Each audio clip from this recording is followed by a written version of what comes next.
Minions! Minions is directed by Kyle Balda and Perry Coffin, also voiced by Perry Coffin. That kind of makes sense to me. In this movie had a sort of improvisational feel to it, and maybe that is to do for one of the directors being the voices of the Minions, because a lot of this stuff in this film has got to be off the cuff. A lot of it has to be improv'd, or at least come from an improv place. The movie has kind of a feeling of a bunch of people sitting around a table and spouting off various ways the Minions can get into trouble and the various ways they can just mess up something. The plot of the film, if you can call it having a plot, which it does, but the plot of the film is that you see how the Minions came to be. You see their backstory, and you saw this in the trailer, and they're trying to find a boss. They're trying to find the evilest person that they can latch on to be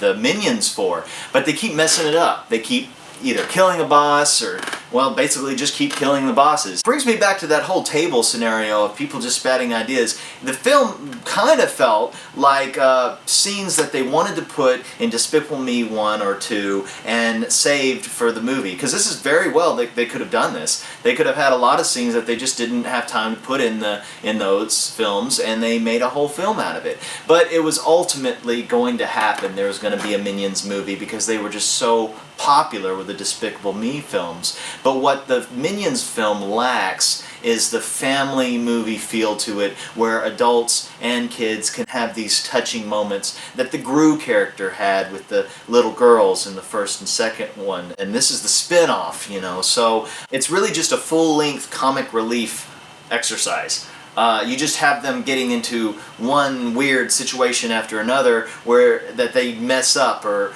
they just go through, and a lot of things that they do in the film, the Minions, don't really move the plot forward all the time. They're just, actually I don't know if they really ever move well, they do somewhat, but there's not really a lot of that. It's really meant to turn your brain off and sit back and just listen to these things go beep, bop, bop, and banana, and just blah, blah, blah, blah, blah, blah, blah, blah, blah. Sometimes I was feeling like, yeah, I've heard it, I've seen it, I got it, which worked really well in Despicable Me films, because every time the Minions would come out, you get excited, especially in the second one, because they had been more popular. They put a lot more Minions in it, and of course they would, because they were just, it seems like an idea that if I was to go to a studio and pitch an idea about the Minions before there was ever any Minions, I would be laughed in my face. So this really does feel, this whole franchise, as an accident. They came up with the idea for these Minions to be the henchmen, the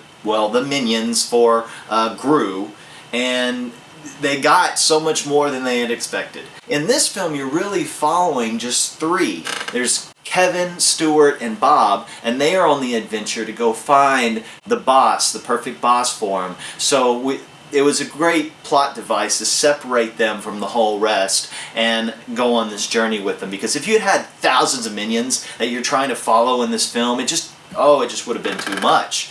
But having the three with their own individual characteristics was smart and a good idea of how to go about things. Michael Keaton's voice is in this film. I'm not going to tell you where, but at the opening I saw it and I got really excited because I'm a big fan of Michael Keaton's work, Beetlejuice.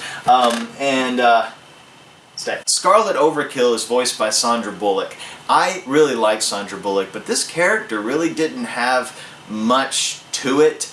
But it didn't need to. It didn't need to have a character arc. It didn't really need. It was a plot device. Her character was a plot device. I thought that her boyfriend or husband, one of the two, whatever his character was, I thought was a little ridiculous. That anything that he did, Scarlet Overkill could have done. The whole theater was just laughing hysterically with kids. The kids were getting every single joke. They were just, there's nothing in this film for really that much for adults that only adults would get, like a lot of family films would go. I mean, how many times can you make the joke that British people drink tea? It's a kids film, where I would agree with some other critics that the Despicable Me films were family films. They had touching moments, and in this one there was kind of moments where you're like, oh, that's cute. Look at the cute little minion. Those kind of things. That was there, but mostly it's just beep ba da ba boop ba blip bip banana banana banana banana banana banana. Over a while it gets a little tedious, but then you just ultimately just kind of accept it. Sit back and just accept it. If you have kids, bring them to this movie. If they're of a certain age where they want to go to Chuck E. Cheese and they are just jumping up and down all the time and they just won't sit still, take them to this film and it'll energize them more and they'll drive you insane. Something else I want to touch on was the soundtrack in Minions was excellent. It takes place in the 60s in England mostly, and in London, and it's a great soundtrack. I really enjoyed that. And bring the whole family to see this. I saw this with my brother, his wife's parents, my parents, and I sat in the row right behind them with them all in front of me. And I'd say that was the most enjoyable thing about it, is because their laughter and their fun, I fed off of that, I fed off the movie. So bring the whole family. It really worked like that. It worked very well for that. My brother Jay and his wife Leanne love the Minions. They have Minion fever, and it was really fun to see it with them. So ultimately, for what it is, I will give Minions a B. I know I've been giving a lot of Bs, but hey, this has been a great year for film. So what did you think of the movie? Have you seen it? Have you not seen it? Let me know. And as always, what do I know?